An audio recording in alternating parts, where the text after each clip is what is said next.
Moonstone Pack was dying. Not quickly, in some dramatic plague or sudden catastrophe, but slowly, a withering death that crept to the territory like frost claiming a garden. The fields that had once produced golden wheat now grew only brittle, gray stalks that crumbled to dust at the slightest touch. The river that had sustained the pack for generations had dwindled to a sluggish, mud-thick trickle that tasted of iron and decay. The wolves themselves bore the marks of the land's sickness. Their coats were dull, their movements listless, their eyes hollow with the kind of hopelessness that comes from watching everything you love slowly die. Pups were born weak and rarely survived their first winter. Elders wasted away, their bodies unable to find sustenance in the poisoned land. But if you walked to the heart of the territory, to the Alpha's mansion that dominated the central hill, you would find a different world entirely. Alpha Valerius's estate was an obscene monument to excess. While his pack starved, he feasted on imported delicacies. While their homes crumbled, his mansion gleamed with fresh paint and gilded fixtures. While they wore threadbare clothing, he draped himself in furs and jewels that caught the light like captured stars. He had grown fat on his pack's suffering, trading away their resources to neighboring territories in exchange for personal luxuries. And when the pack began to question, when whispers of rebellion started to spread, he crushed dissent with brutal efficiency and declared that their suffering was punishment from the moon goddess for their collective sins. The pack, desperate and broken, had believed him. I knelt in the center of the pack square, my hands bound behind my back, my face pressed into frozen mud as Alpha Valerius's enforcers held me down. Around me, the pack had gathered, not to protest, but to watch, to bear witness to my punishment for the crime of existing. She stole food from the communal stores, Valerius announced, his voice carrying across the square with practiced authority. While pups go hungry, this Omega thought only of her own stomach. It was a lie. The bread I'd taken had been moldy, thrown out, destined for the waste pile. I'd salvage it because I hadn't eaten in 3 days, because Omegas were fed last and there was rarely anything left. But truth didn't matter in the Moonstone Pack. Only Valerius's word mattered. The whip came down across my back, and I bit my tongue to keep from screaming. I wouldn't give them the satisfaction. The second strike tore through my thin shirt, opening skin, and I felt hot blood begin to trickle down my spine. "Count them," Valerius ordered. 20 lashes, and she will thank me for my mercy when we're done. I counted each one silently, my jaw clenched, my eyes fixed on a distant point beyond the crowd. Somewhere in that crowd was Lyra, Valerius's daughter, her beautiful face twisted with savage satisfaction. She'd been the one to report me, to claim I'd stolen fresh bread meant for the enforcers. When the 20th lash finally fell, I collapsed forward, my vision swimming with pain. But I forced myself to look up at Valerius, to meet his cold, calculating eyes with something that might have been defiance if I'd had any strength left. "Thank you, Alpha," I whispered, the words bitter as poison on my tongue. He smiled, satisfied, and dismissed the crowd with a wave of his hand. I lay in the mud, bleeding and broken, as the pack dispersed to their dying homes and failing crops. But in my eyes, if anyone had cared to look, there burned a quiet ember of something that no amount of punishment could extinguish. Not rage, not hatred, just a deep, unshakable certainty that this was wrong, that Valerius's cruelty was a choice, not a divine mandate. That ember would change everything. 3 days after my public whipping, Valerius called an emergency pack gathering. Every wolf capable of walking was required to attend, to stand in the central square under the pale winter sun and hear their alpha's grand announcement. I stood at the back of the crowd, my wounds still raw beneath hastily wrapped bandages, my wolf form too weak to shift. Around me, I heard the desperate whispers of my packmates. Prayers of Valerius had found a solution, that the moon goddess had finally answered their pleas. Valerius stood on the elevated platform, flanked by his daughter Elara and his inner circle of enforcers. He wore ceremonial robes that looked absurdly opulent against the backdrop of our dying territory, and in his hands he held an ancient scroll that I had never seen before. "My pack," he began, his voice heavy with false compassion. "I have spent sleepless nights praying to the moon goddess, begging for guidance on how to save our beloved territory. And last night she answered." He held up the scroll with theatrical reverence. "This is the sacred prophecy of the Shadow King, an ancient text that has been passed down through alpha bloodlines for generations. It speaks of a time when the land would sicken, when crops would fail, when hope would fade, and it names the price of restoration." The crowd leaned forward, desperate for any answer, any solution. "The prophecy demands a sacrifice," Valerius continued, his voice dropping to a grave whisper that somehow carried to every corner of the square. "A pure omega, untouched and unvalued, must be offered to the Shadow King of the Whispering Peaks. He is an ancient spirit of darkness, a guardian of old magic, and he has been waiting for centuries for the proper tribute." Murmurs rippled through the crowd, fear mixed with horrible, desperate hope. If a sacrifice could save them, if one life could restore the land. "The Shadow King is not kind," Valerius warned, painting his fiction with careful strokes. "He is a monstrous entity, a wolf twisted by ancient darkness, more beast than being. The Omega we offer will not survive, but her death will appease him, will restore the balance between our world and his, and will bring life back to our territory." I felt the crowd's eyes beginning to turn toward me. Of course, I was the obvious choice. The Omega everyone despised, the one who'd been publicly punished just days ago, the wolf with no family, no mate, no one to mourn her disappearance. Elara Ashwood, Valerius said, his eyes finding mine across the crowd. "The moon goddess has chosen you for this sacred duty. You will be our salvation. Your death will give life to the pack." The crowd parted around me, leaving me isolated, exposed. I saw relief on their faces, terrible, guilt-ridden relief that it would be me and not them, not their daughters or sisters or mates. Lyra stepped forward, a cruel smile playing at her lips. What an honor, Elara, to finally be useful to the pack, to finally serve a purpose beyond wasting our resources. I wanted to scream that this was murder dressed up as prophecy, that Valerius was using me to cover up his own failures. But what would be the point? The pack was desperate, and desperate wolves would believe anything that offered hope. "I accept," I said quietly, my voice steady despite the terror coiling in my chest. "If my death can save the pack, I accept." The lie fell from my lips easily. I didn't believe it would save anyone. But I also knew that refusing would only result in a more painful death, probably preceded by torture to purify me for the sacrifice. At least this way, I would die with some small measure of dignity intact. They gave me 3 days to prepare, a cruel mockery, since preparation for death mostly involved being locked in a small cell with minimal food and water.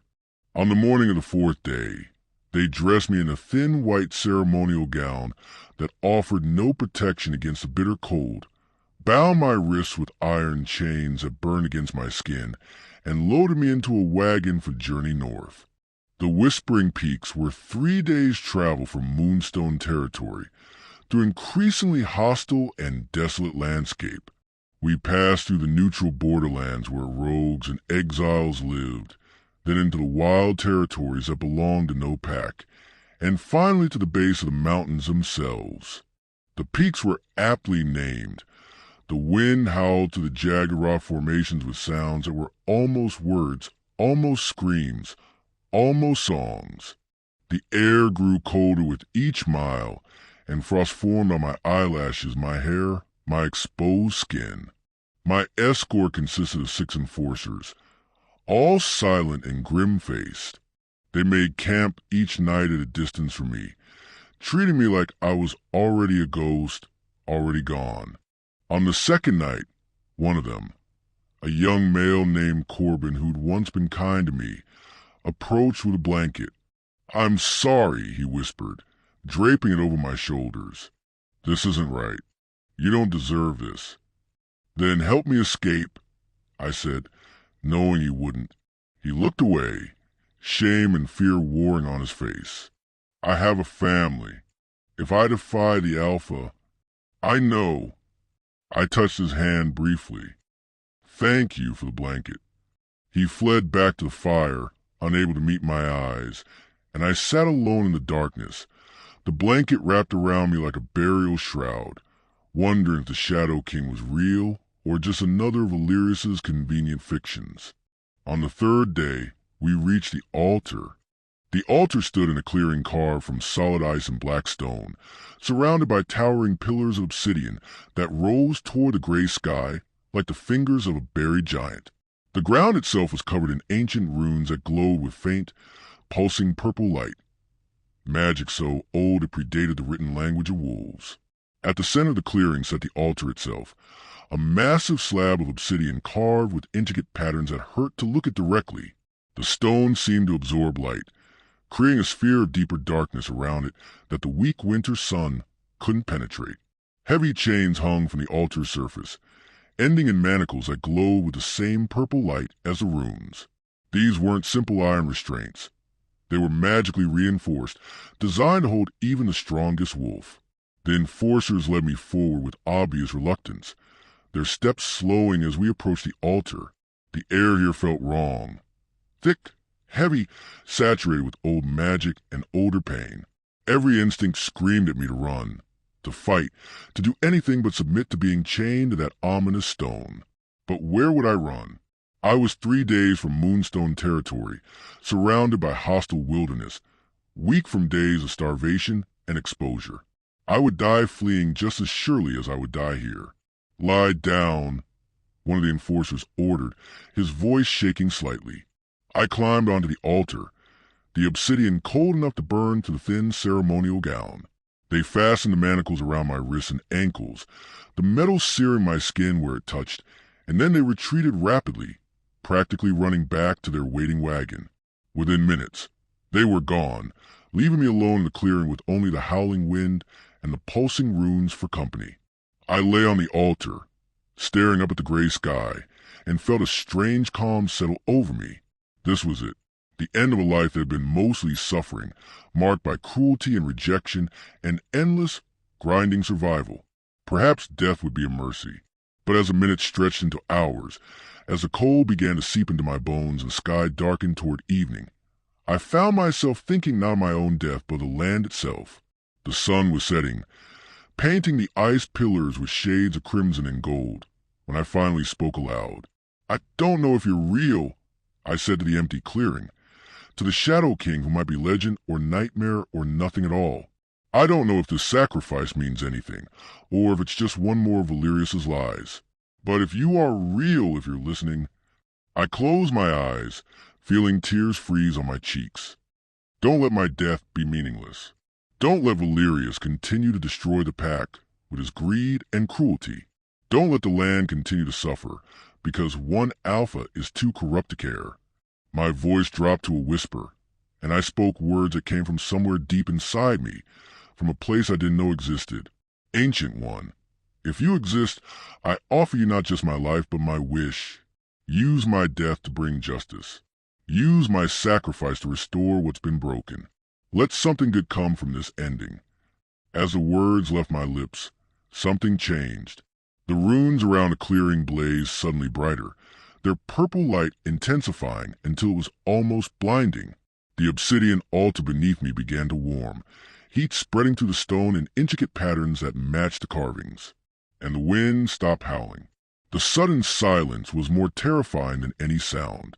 I opened my eyes and saw that the clearing had transformed. The ice pillars now glowed within, the obsidian stones pulsed with rhythmic light, and the very air seemed to shimmer with awakening power. "Oh, gods," I whispered. "He's real. The Shadow King is real." And he was coming. The darkness came first. Not the natural darkness of evening, but something alive and intentional. Shadows peeled away from the obsidian pillars like living things, slithering across the ground toward the altar with purposeful intelligence. They moved against the wind, against gravity, against every natural law. Then the ground trembled. It started as a gentle vibration, barely noticeable, but rapidly intensified until the entire clearing shook. Cracks appeared in the frozen earth, glowing with that same purple light, spreading outward in geometric patterns that looked deliberately designed. And then he emerged. The Shadow King didn't walk into the clearing. He materialized from the darkness itself, as if the shadows had simply decided to take form. One moment it was only writhing darkness, and the next a wolf stood before the altar. But calling him a wolf was like calling a hurricane a breeze. He was massive, easily 3 times the size of the largest alpha I'd ever seen, his shoulder reaching the height of a full-grown man. His fur was black, but not the simple black of normal wolves. It was the black of starless nights, of deep caves, of the spaces between stars where light had never touched. And it moved, constantly shifting like living smoke, shadows writhing through his coat in mesmerizing patterns. His eyes were the most terrible part. They burned with dying ember light, deep red fading to orange, ancient and knowing and filled with such profound suffering that looking into them felt like staring into the abyss of centuries. When he moved toward the altar, each step left impressions in the frozen ground that glowed briefly with purple light before fading. The air around him rippled with power so intense it was visible, distorting reality like heat waves rising from sun-baked stone. He stopped at the edge of the altar, those terrible burning eyes fixed on me, and I realized I was about to die. But death wasn't what terrified me most. It was the intelligence I saw in those eyes. This wasn't a mindless monster or a simple beast. This was something ancient, powerful, and deeply, profoundly aware. The Shadow King circled the altar slowly, his massive head tilted slightly as he studied me. I could feel his power pressing against my consciousness like a physical weight, testing, probing, trying to understand what I was. But he didn't attack, didn't immediately tear into me with those nightmare fangs I could see glinting in his massive jaws. He just observed. Through my terror, I found myself observing him in return. The shadows that writhed through his fur weren't random. They formed patterns, almost like writing in a language I couldn't read. His movements, despite his massive size, were graceful, controlled, suggesting intelligence and restraint rather than mindless hunger. And his eyes, gods, his eyes. Yes, they burned with ancient power. Yes, they were terrifying in their intensity. But underneath the power, underneath the rage and the darkness, I saw something else. Something that made my breath catch despite my fear. Pain. Deep, soul-crushing pain that had been carried for so long it had become part of his essential being. The kind of pain that came from betrayal, from loss, from being forced to become something you never chose to be. I knew that pain. I'd lived with a different version of it my entire life. The pain of rejection, of being unwanted, of existing in a world that saw you as expendable. "You're not a monster," I whispered, the words escaping before I could stop them. "You're a prisoner, just like me." The Shadow King went absolutely still. Those burning eyes focused on me with such intensity, one felt it like a physical touch. Then, slowly, he moved closer, his massive head lowering until his muzzle was inches from my face. I could feel his breath, surprisingly warm, smelling of pine and snow and something ancient like old stone. The shadows writhing through his fur reached toward me, but didn't touch, as if they were curious but cautious. And I saw, for just a moment, something shift in those ember eyes. Recognition, understanding, the acknowledgement that I had seen something in him that no one had seen in centuries. He had expected fear, expected screaming and pleading and desperate prayers. He had not expected compassion. My hands were still bound by the magical manacles, but I found I could move them slightly, just enough to lift my right hand a few inches from the altar's surface.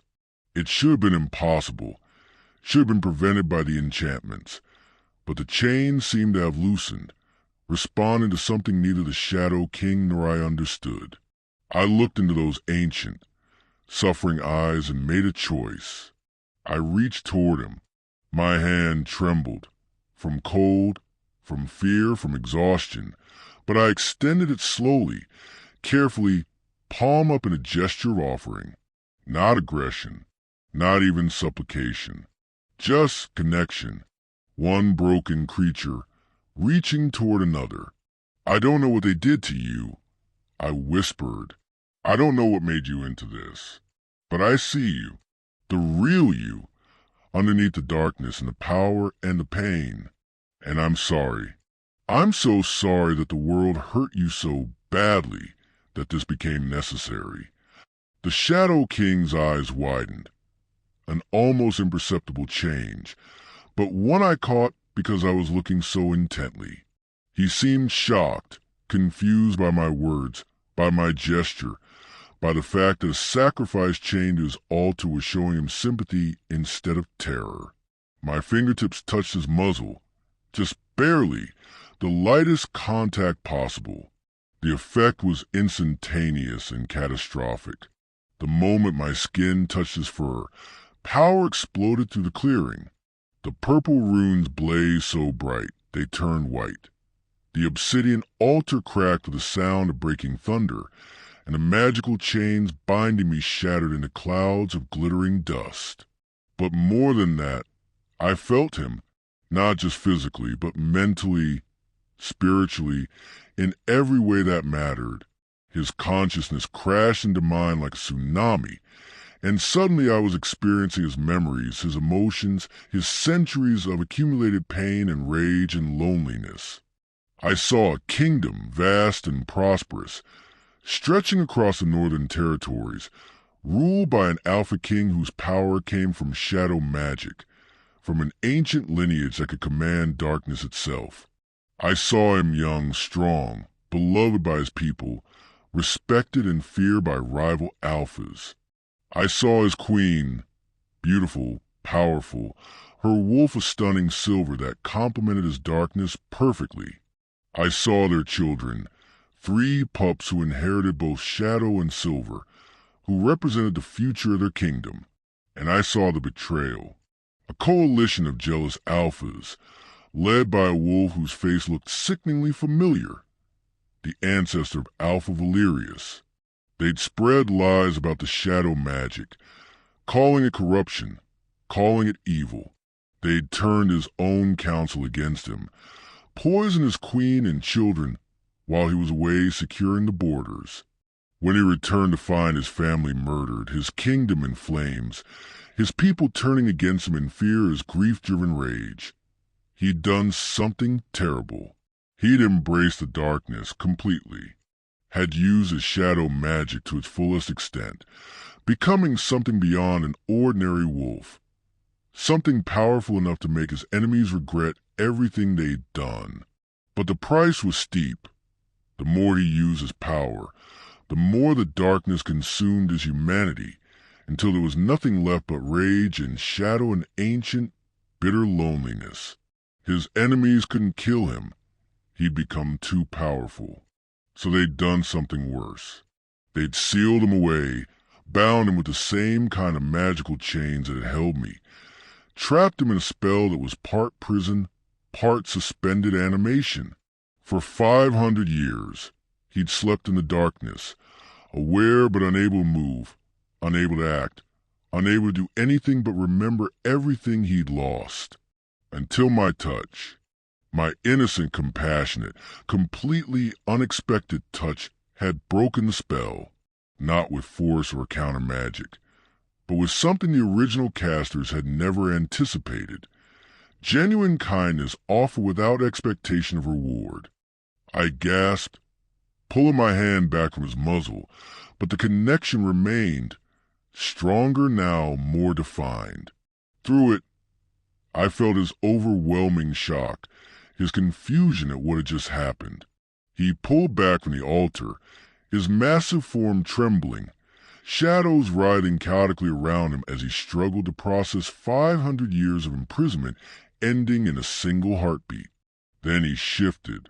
The transformation was like watching reality fold in on itself. Shadows condensed, reformed, restructured, until where the massive wolf had stood, a man now knelt. He was beautiful in a terrible, otherworldly way. Tall, broad-shouldered, with a kind of powerful build that spoke of centuries of combat. His skin was pale as moonlight, marked with intricate black tattoos that looked like the shadow patterns from his wolf form. His hair fell past his shoulders, black as his fur had been, and his eyes, gods. His eyes were still the same burning embers, ancient and aware and carrying the weight of 5 centuries of isolation. He wore clothing that seemed made of shadow itself, constantly shifting, never quite solid. And when he spoke, his voice was like rumbling thunder, deep, resonant, powerful enough to make the ground vibrate. "Why did you not fear me, little one?" The question hung in the air between us. I sat up slowly, the shattered remains of my chains falling away, and met those ancient eyes with a courage I didn't know I possessed. "Because I saw your pain," I said simply, "and pain recognizes pain. You've been suffering for centuries. I've only suffered for a few decades. But it's the same kind of wound, the one that comes from being rejected, betrayed, turned into something you were never meant to be." He stared at me, and through the lingering connection, I felt his emotions warring. Shock, disbelief, suspicion, and underneath it all, a desperate, terrified hope that maybe, finally, someone understood. "You broke my chains," he said, his voice carrying centuries of confusion. 500 years of imprisonment, shattered by a dying Omega's touch. How? I don't know. I looked down at my hands, seeing a faint glow emanating from my skin that I'd never noticed before. I wanted to help. Even if you were going to kill me, I wanted you to know that someone saw the real you before the end. He moved closer, not threatening, but drawn by something he couldn't resist. "What is your name, little wolf?" "Elara. Elara Ashwood." "Elara." He tested the name, and through the connection, I felt it resonate in some deep part of him. "I am Kalen. Kalen Nightshade. Once king of the Northern Dominion, now I don't know what I am anymore." "You're free," I said quietly. "For the first time in 500 years, you're free." His laugh was bitter, broken. "Free to do what?" "My kingdom is gone, my family murdered, my people scattered or dead. I'm a relic of forgotten age, powerful but purposeless, fear but alone." "Then maybe," I said, my voice steadier than I felt, "we can figure out our purpose together, because I'm also alone, also rejected, also considered worthless by everyone who should have valued me." Kalen's eyes widened, and I felt through the connection the moment he truly understood what I was offering. Not romance, not yet, perhaps not ever, but partnership, understanding. two broken creatures choosing to stand together against a world that had abandoned them both. He reached toward me, his hand trembling slightly, and gently touched my cheek. The contact sent another pulse of power through the clearing, but gentler this time, more controlled. "I was going to kill you," he admitted. "Anyone who came to this altar, I planned to destroy. To make those who imprison me regret their choice by slaughtering their descendants, one sacrifice at a time." "I know," I said. "I could feel it when you first arrived. But I can't." His hand moved to cup my face, his thumb brushing away a tear I hadn't realized had fallen. "Because you saw me. Not the monster, not the nightmare, but me. And that's something I haven't experienced in 500 years. The glow around my hands intensified, and suddenly I understood what I'd always been beneath the abuse and rejection. The connection between us. It wasn't random. It was destiny. "You're a Starlight Wolf," Kalen breathed, his voice filled with awe. "I thought your kind were extinct." "I don't know what that means," I admitted. "It means," he said, his voice gentle despite its power, "that you're the balance to my darkness, the light that can exist alongside shadow, without being consumed by it. It means the moon goddess knew exactly what she was doing when she brought you to me." Before I could respond, exhaustion overwhelmed me. The magical expenditure, the emotional overload, the days of starvation and exposure, all of it crashed down at once. My vision swam, darkness creeping in at the edges. "Sleep," Kalen said softly, catching me as I collapsed. "You're safe now. I swear on my shattered throne and my murdered family, you're safe." As consciousness faded, I felt him lift me effortlessly, felt the shadows wrap around us like protective wings, and through our connection, felt his fierce, protective determination. I had come to this altar to die. Instead, I'd awaken a king, and nothing in the realm would ever be the same. I woke to warmth, the first genuine warmth I'd felt in weeks. For a moment, I thought I was dreaming, that I'd died on the altar and this was some merciful afterlife. But as consciousness fully returned, I realized the warmth was real, coming from a massive fireplace carved from black stone. I was lying in an enormous bed, covered in furs so soft they felt like clouds. The room around me was vast, with soaring ceilings supported by pillars of ice and obsidian that glowed with gentle purple light. The walls were carved with intricate patterns, not the violent, aggressive designs I'd expected, but beautiful, almost delicate artwork depicting forests, mountains, and wolves running beneath starlit skies. This wasn't a prison or a monster's lair. This was a palace. I sat up slowly, my body protesting the movement. Someone had changed my clothes. The thin ceremonial gown was gone, replaced by a soft, warm dress in deep midnight blue. My wounds had been tended, wrapped in clean bandages that smelled of healing herbs. "You're awake." I turned to find Kalen standing in the doorway, still in his human form, though the shadows continued to ride gently around him. In the firelight, he looked less terrifying and more sad, ancient and lonely and carrying burdens no one should have to bear. "Where are we?" I asked, my voice hoarse. "The frozen citadel. My home, or what remains of it." He moved into the room with careful, controlled movements, as if afraid of startling me. "It's been sealed for 500 years, preserved by the same magic that imprisoned me. When you broke my chains, you also restored my access to this place." He gestured toward the window, and I climbed out of bed on shaky legs to look outside. What I saw took my breath away. The citadel was built into the heart of the Whispering Peaks, carved from ice and stone in impossible architecture that defied gravity and reason. Towers spiraled upward toward the sky, connected by delicate bridges of frozen crystal. Gardens of ice sculpture surrounded the main structure, depicting wolves, trees, and creatures I didn't recognize. And everything, every surface, every structure, glowed with that gentle purple light, the signature of ancient magic woven into the very foundation.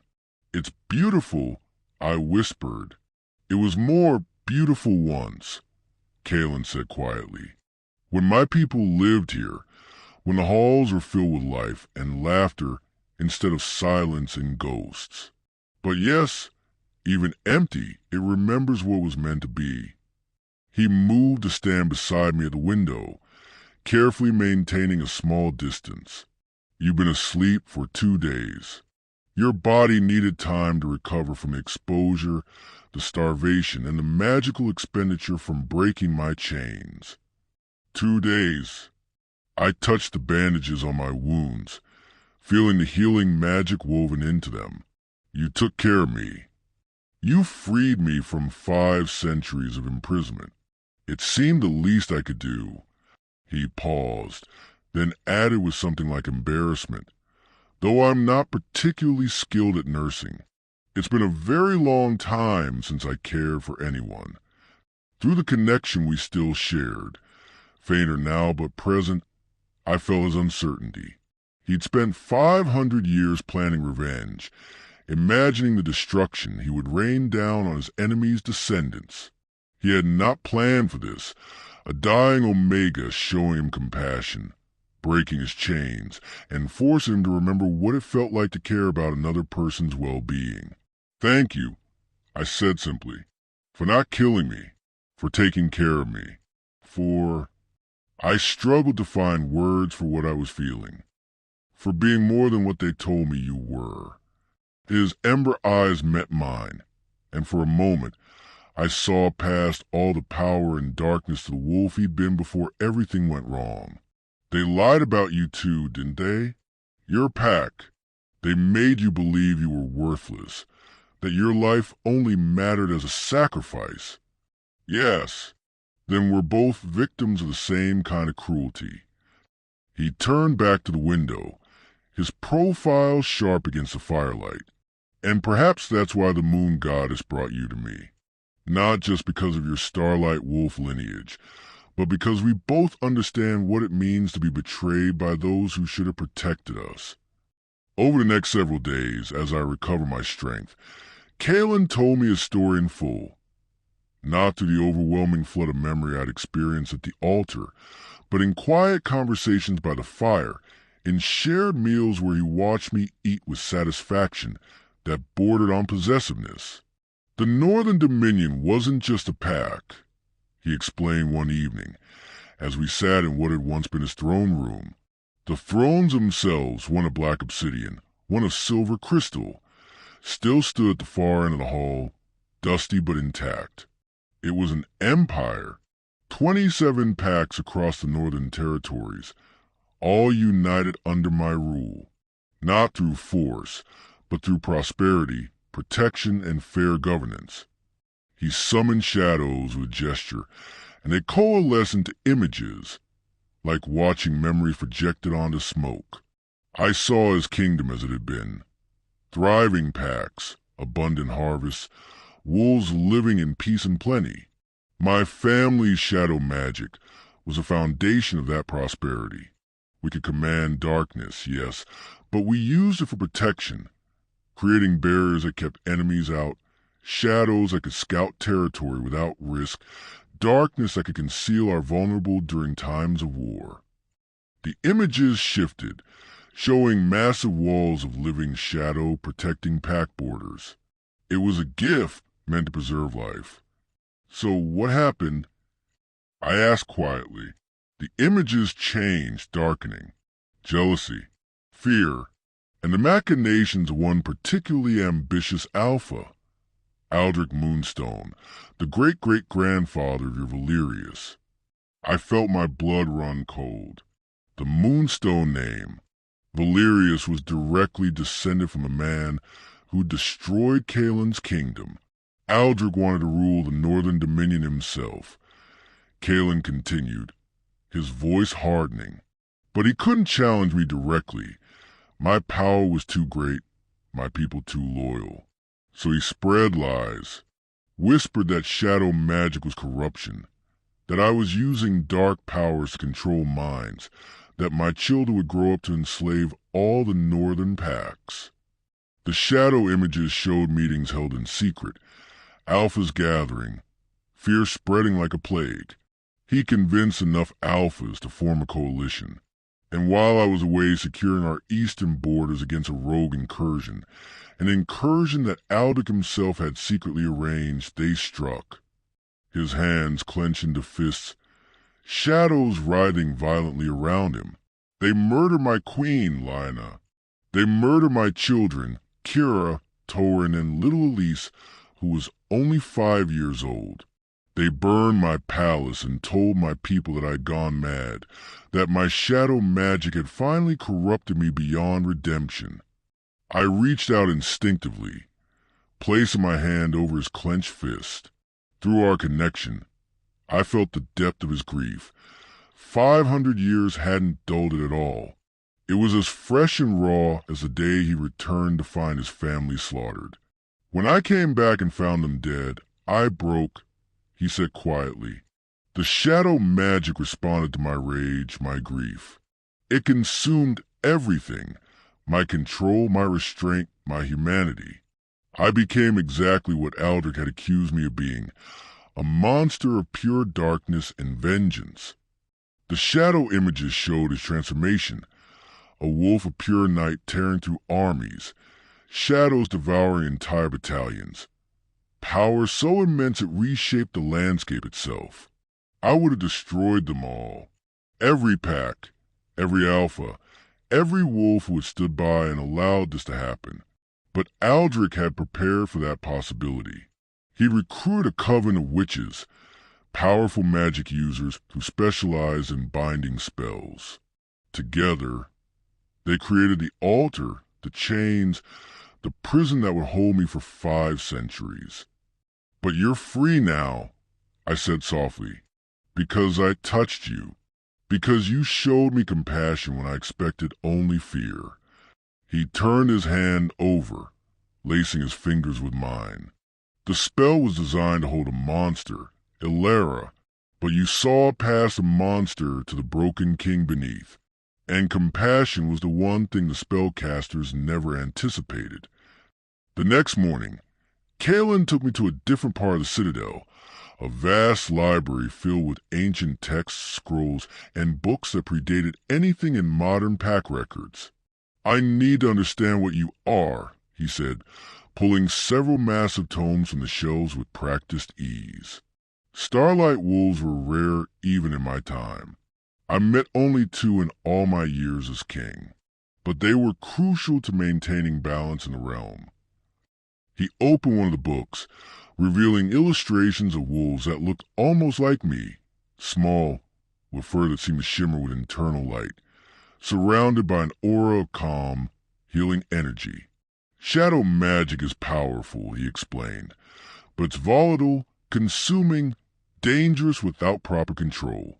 Starlight magic is the counterbalance. It doesn't fight darkness, but rather stabilizes it, gives it structure and purpose. Where shadow consumes, starlight restores. Where shadow destroys, starlight heals. He looked at me intently. When you touched me at the altar, you didn't just break the spell. You began stabilizing my shadow magic, giving it the structure it had been lacking for 500 years. That's why I didn't immediately kill you, why I felt compelled to protect you. Your presence is literally preventing me from losing myself to the darkness again. I stared at the illustrations, trying to reconcile them with my own experiences. But I've never felt powerful. I've always been weak, small, the lowest omega in the pack. How could I possibly be this? Starlight Wolf.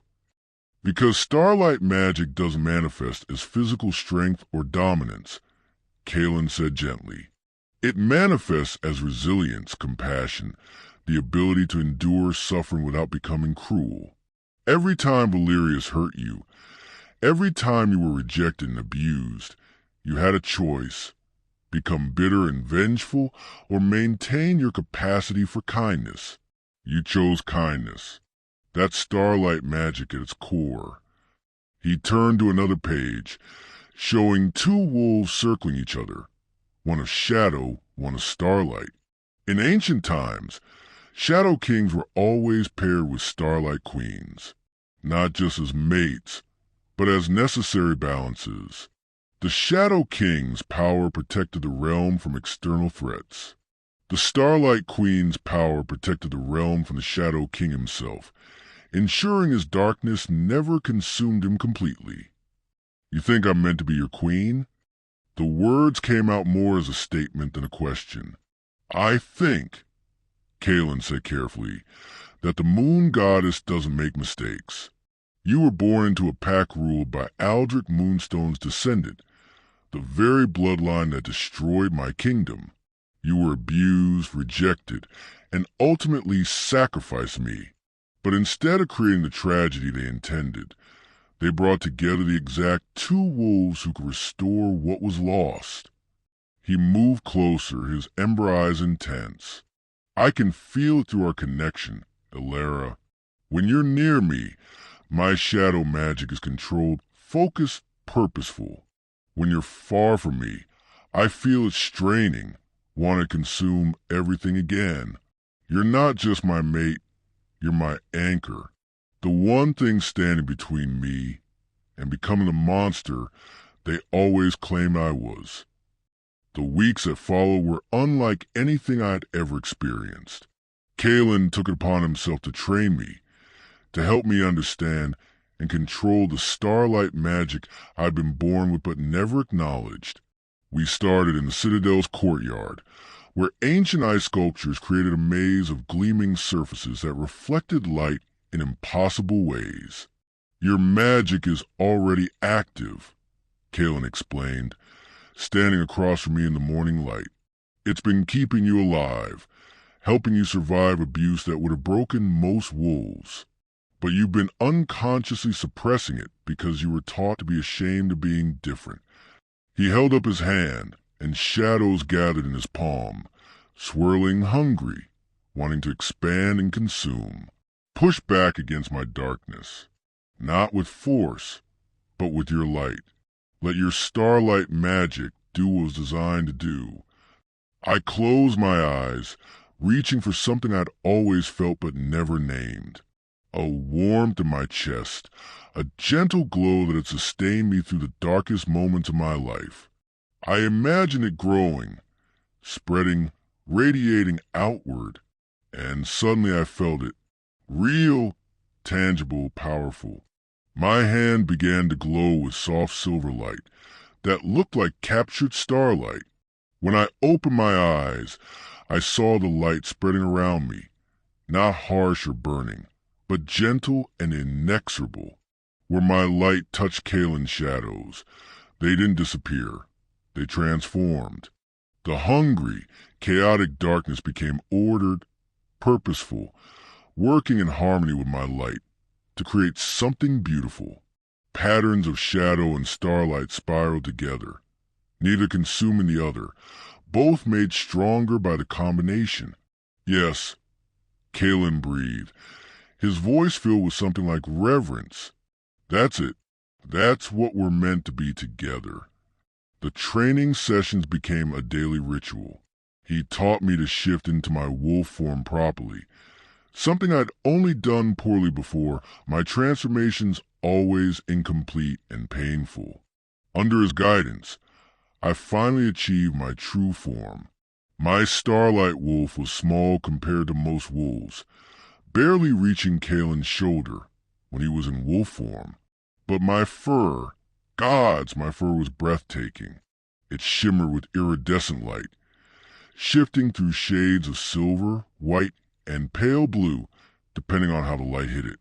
And I had an aura, visible even to non-magical eyes, of gentle, calming radiance that made the very air around me feel peaceful.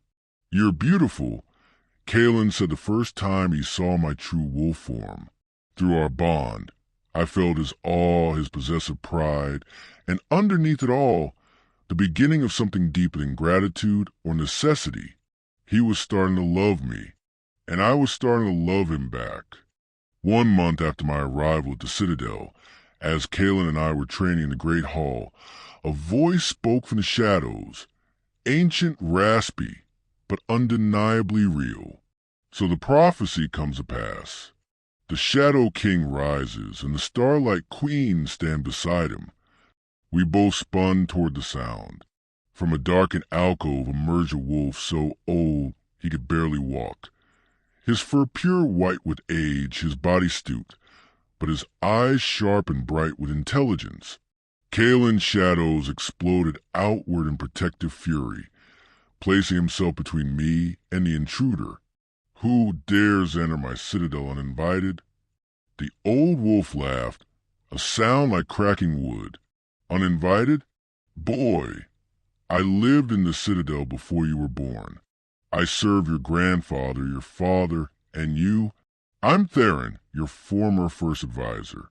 Though I don't expect you to recognize me after 500 years. Kalen's aggressive stance faltered. "Theron? But you would be over 700 years old. 733, to be precise." The ancient wolf shifted to human form, an old man who looked like he should have been dead centuries ago, kept alive by sheer willpower and powerful magic.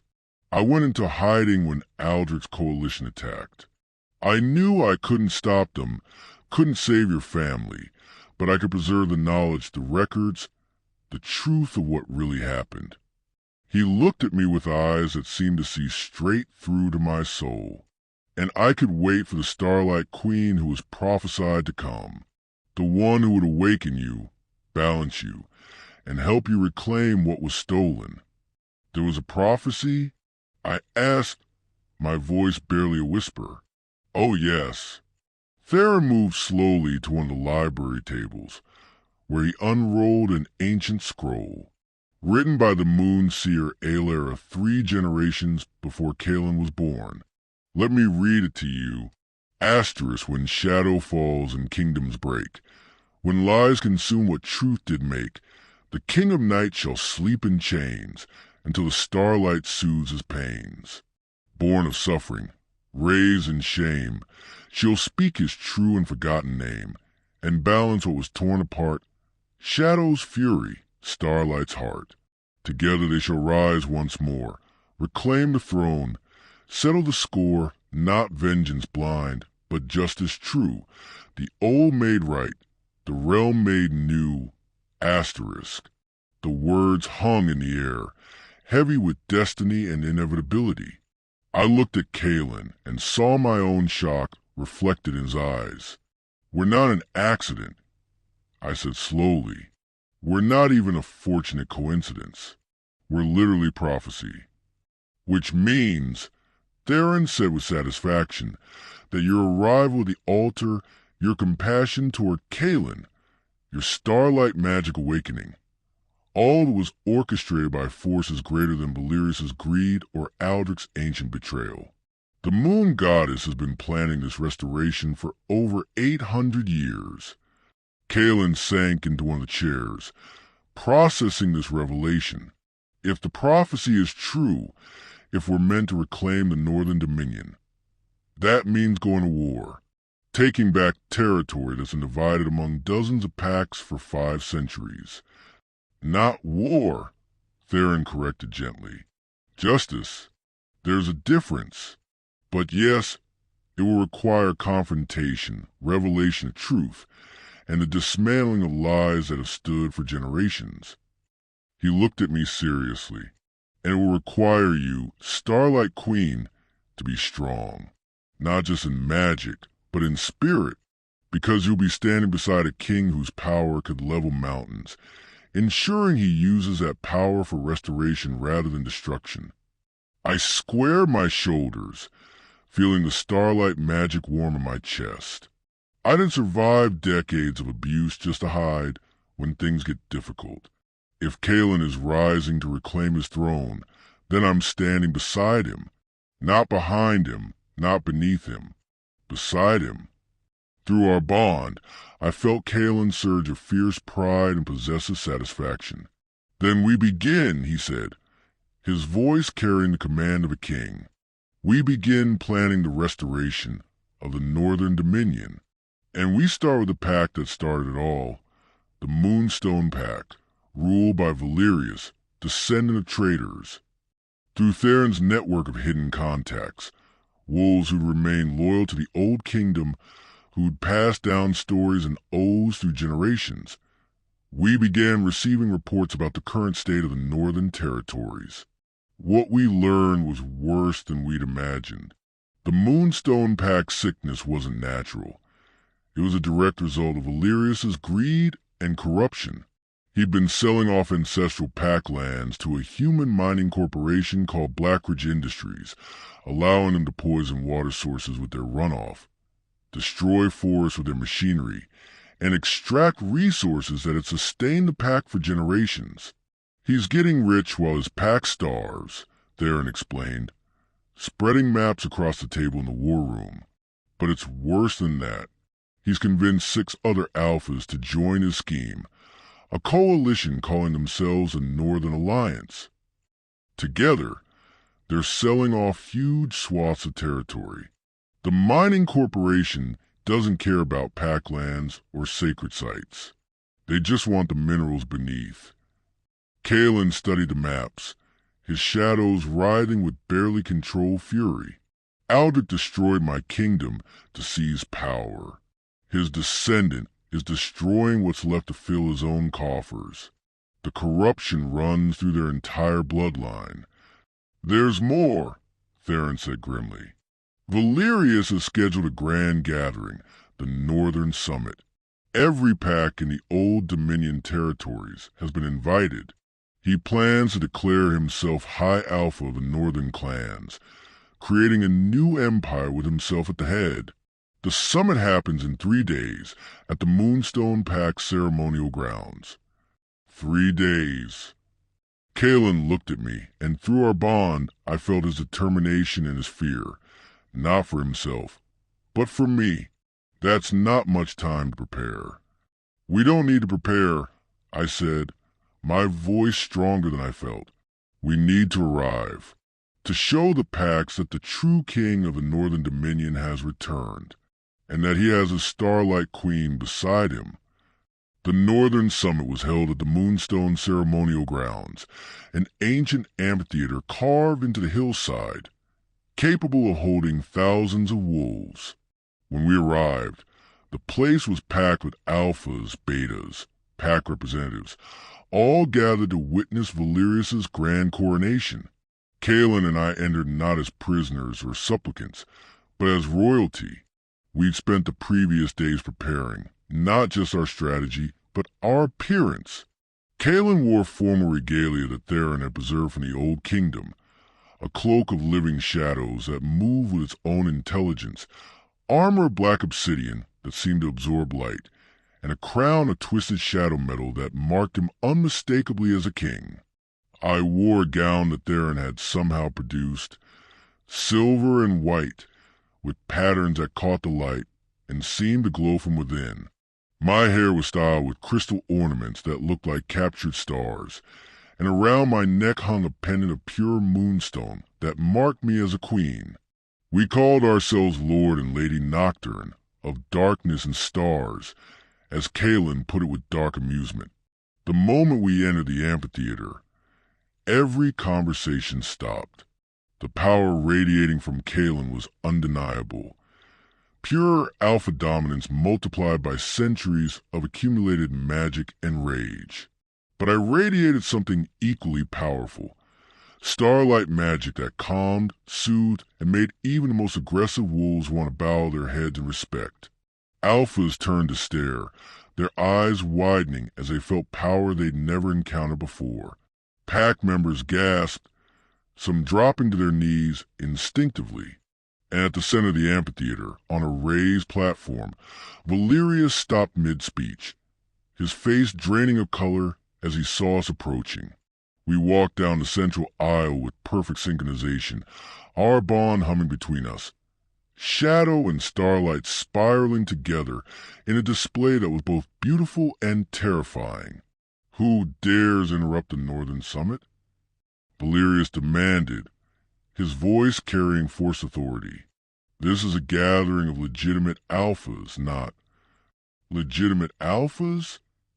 Kalen's voice cut through the amphitheater like a blade, amplified by his shadow magic, until every wolf could hear it clearly.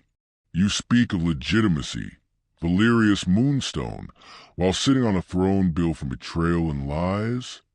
We reached the platform, and Kalen's shadows expanded, physically pushing aside Valerius's guard before they could intervene. I stood beside him, my starlight magic creating a zone of calm that prevented panic from breaking out among the assembled wolves. "I am Kalen Nightshade," he declared, his voice resonating with power. "King of the Northern Dominion, rightful ruler of all the territories you've carved up and sold to the highest bidder. And I have returned to reclaim what was stolen from my family 500 years ago." The amphitheater erupted in chaos. Wolves shouting, alphas leaping to their feet, guards rushing toward the platform. But Kalen's shadow magic expanded outward in a wave, freezing every wolf in place with the sheer weight of his alpha dominance. "5 centuries ago," he continued, his voice cutting to the stunned silence, "my kingdom was betrayed by a coalition of jealous alphas. They murdered my queen and children. They spread lies about my shadow magic being corruption, and they imprisoned me, hoping I would sleep forever while they divided my lands among themselves."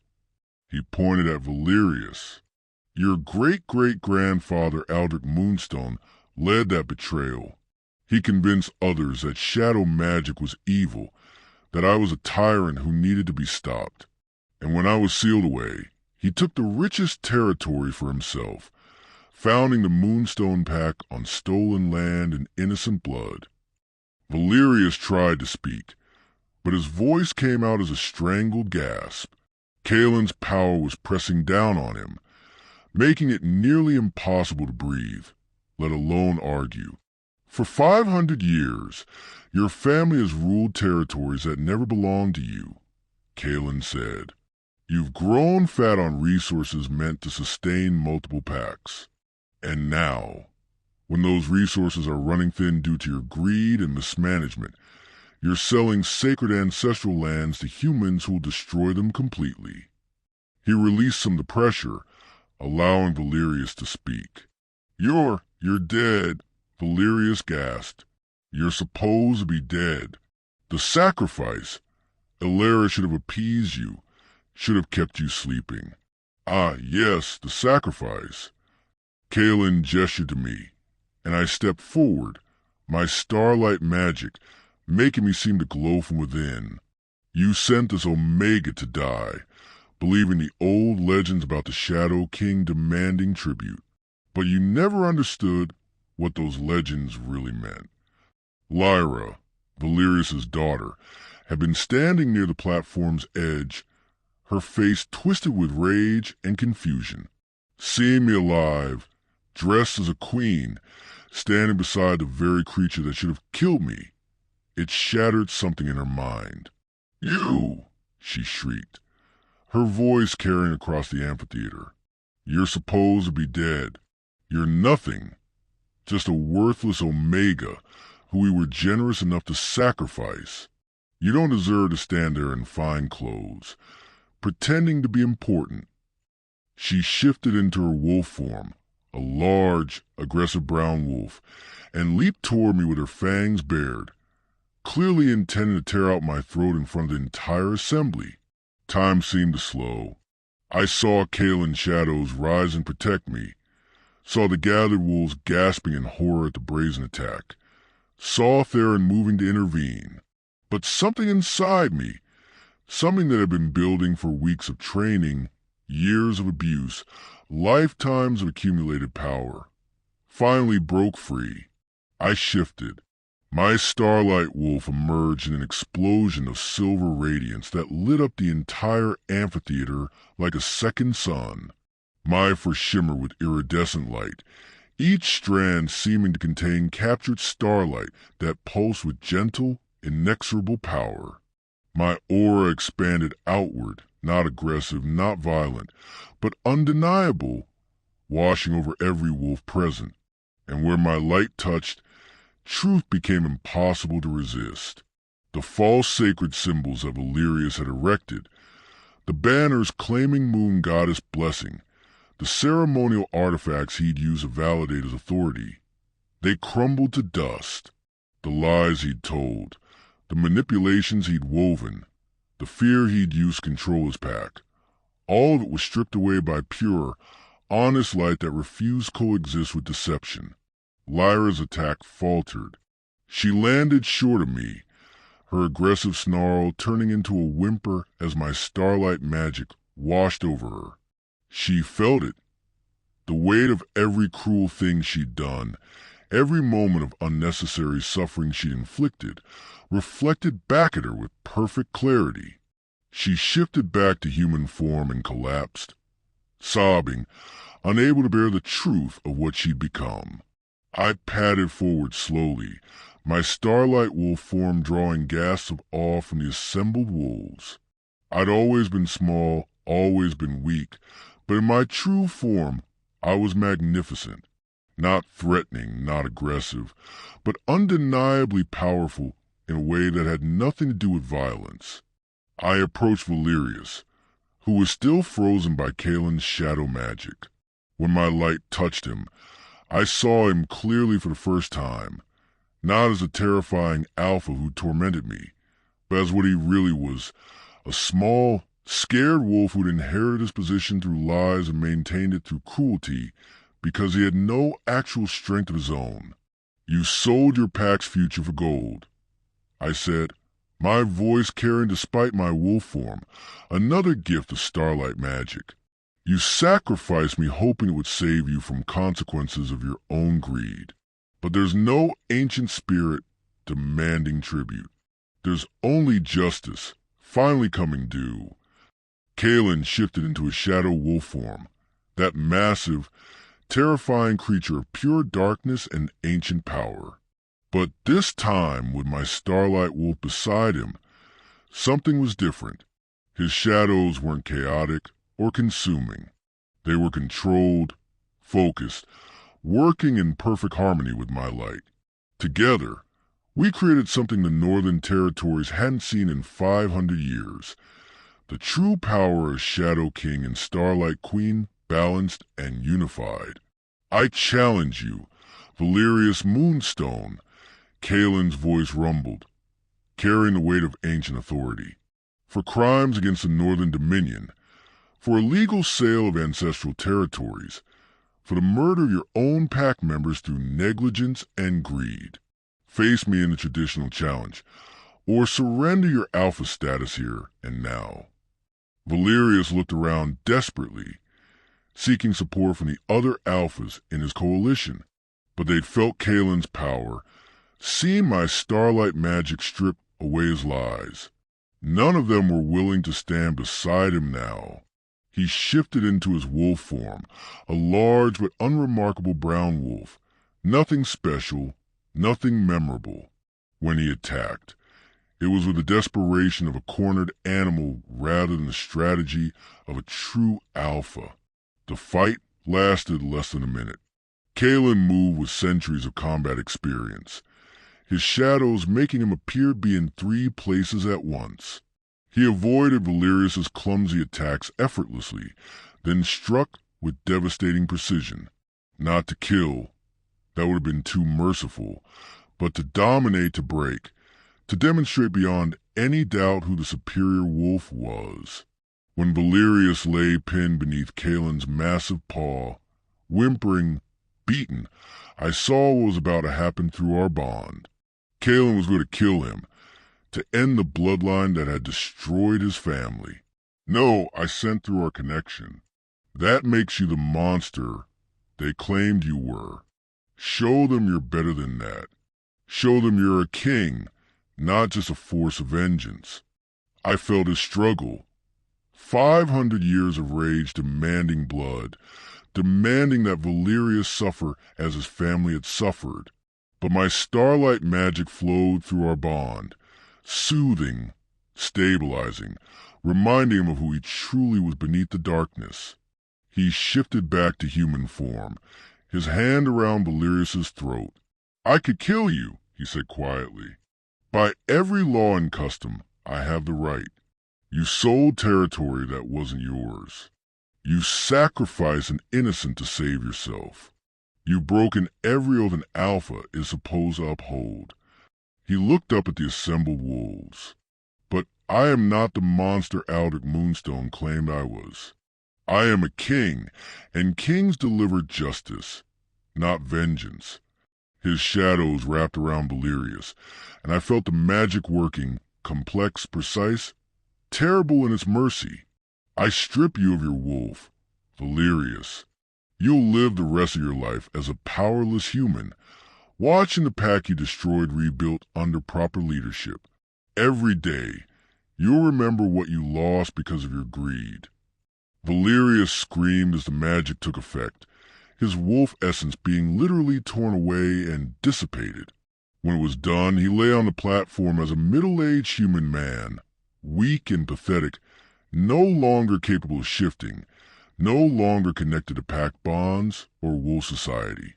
The assembled wolves watched in stunned silence as Kalen stood, his presence dominating the amphitheater. Kalen's voice carried across the gathered wolves with absolute authority. 500 years ago, the Northern Dominion fell because of betrayal, lies, and greed. Today, it rises again, not through vengeance, but through truth and justice. He gestured to me, and I shifted back to human form, standing beside him on the platform. His hand found mine, and the moment we touched, our combined power created a visual display that took everyone's breath away, shadows and starlight spiraling together, creating patterns in the air that looked like the aurora borealis. This is Elara Nightshade, my starlight queen, Kalen declared. She was sacrificed to me by Valerius, sent to die on an ancient altar. But instead of death, she brought awakening. Instead of fear, she offered compassion.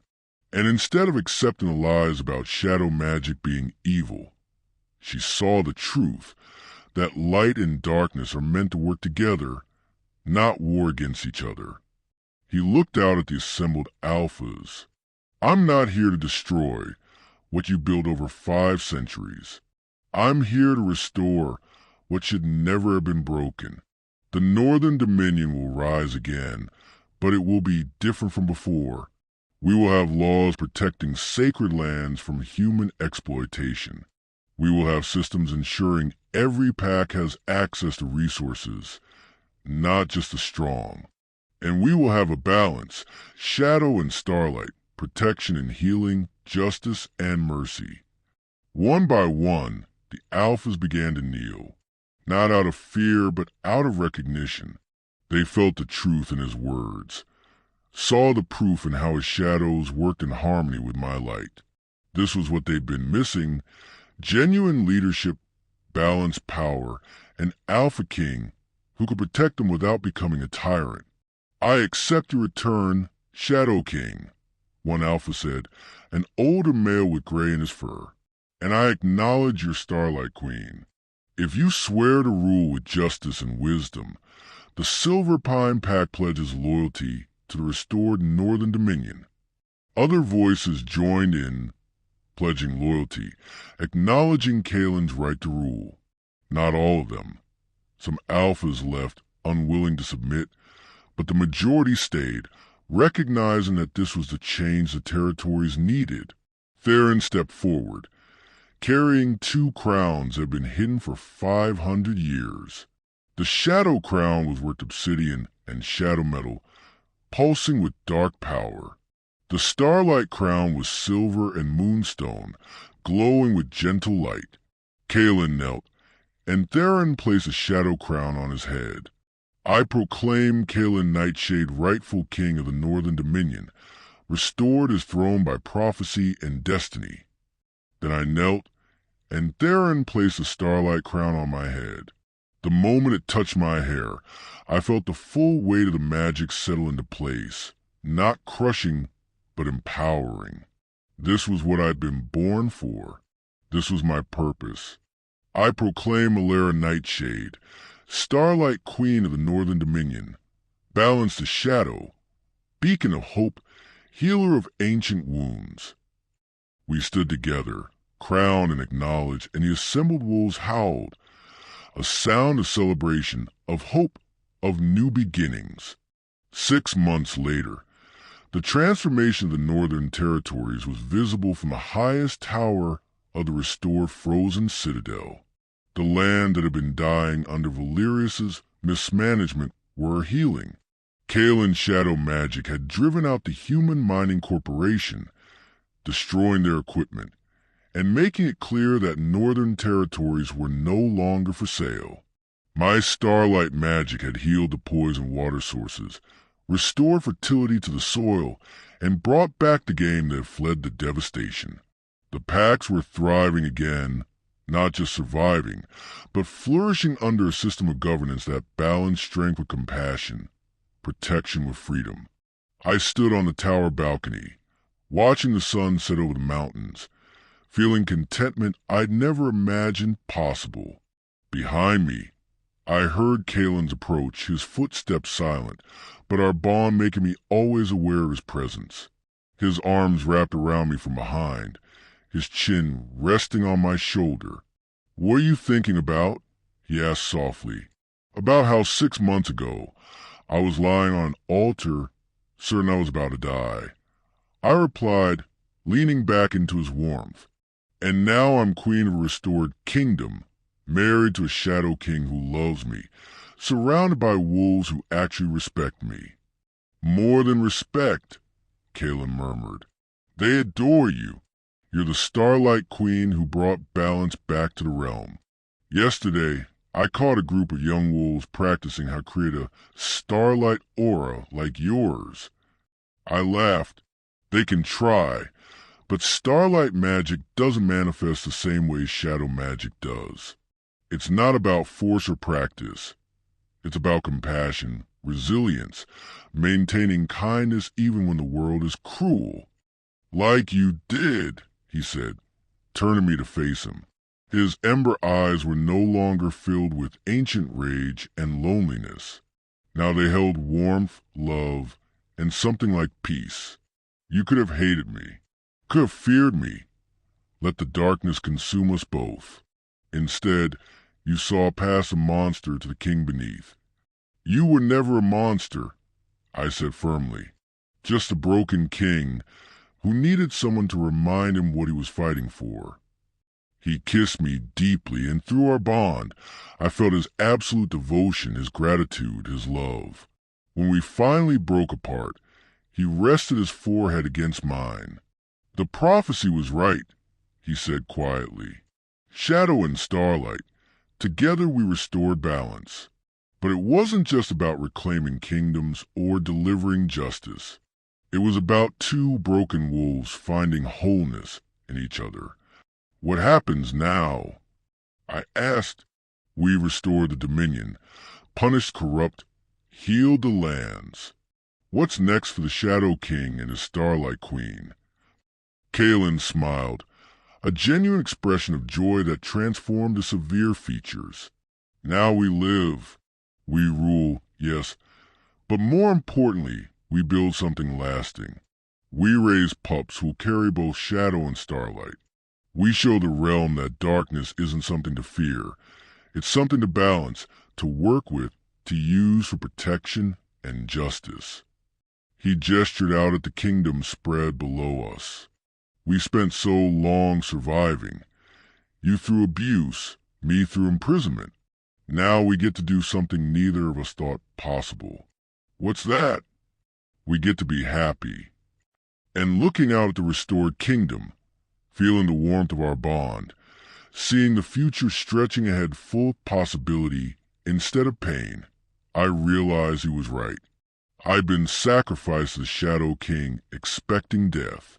Instead, I'd found life, love, and a destiny greater than I'd ever imagined. The curse had been broken. The kingdom had been restored. And two wolves who'd been told they were monsters had proven that darkness and light could create something beautiful when balanced with love. The end. Fire if this story of sacrifice, transformation, and true love gave you chills. Smash that like button and subscribe for more epic werewolf romances every week. What kind of justice do you think the Shadow King should have delivered to Valerius? Was stripping his wolf enough, or should there have been a harsher punishment? Let me know in the comments below. And if you love stories about rejected Omegas rising to become queens, about ancient powers awakening, about balance between darkness and light, then you're in the right place.